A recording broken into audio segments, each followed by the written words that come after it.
सनाम को जोहार परिस तो गेलबार गोटेजा पिलचु तिकिना लई लेकाते एयाय गोटांग परिस दो आकिनिन हन हपन को किन परिक्सात को ताहेन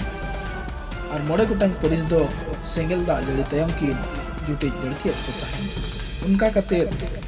गेलबार गोटांग परिस ये कना जुटिज परिस को दो बास्के बेसरा चोणे डोटका और पौरिया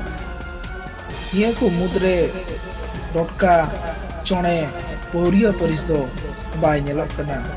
इखन नीत ना दो आरे गोटांग परिस गे नेल ᱧᱟᱢᱚᱜ कना ओना को दो हंसदा मुर्मू किस्कू मार्डी सोरेन हेमब्रम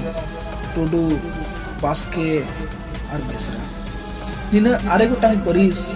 नेल ᱧᱟᱢᱚᱜ कना ᱱᱚᱣᱟ आरे गोटांग परिस रे मित परिस रे आलो को जुरी जोता मा मेनते आलो को बापला मा मेनते बापला लेनखान कई हुयुआ मेनते पिलचु तिकिन जाहेर तला रे हपन को किन लयत को ताहेन ओना खातिर तेगे अनन परिस रे जुरी जोता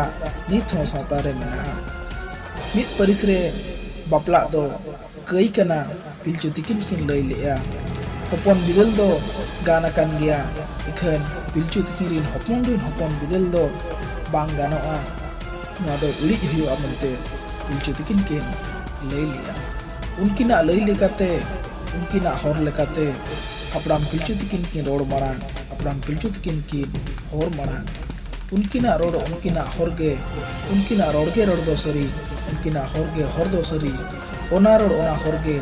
आबो दो बो पाया केदा उनका कते नोआ परिस हटिंग गलमाराव को चेत तो निहत लगती गया और आबो परिस बडाय हो निहत लगती गया मा सनाम को मा को बो चेद मा दोहरा तीन पोस्ट से को गुण मानो लासांग है सरहाव साथे सगुन जोहार।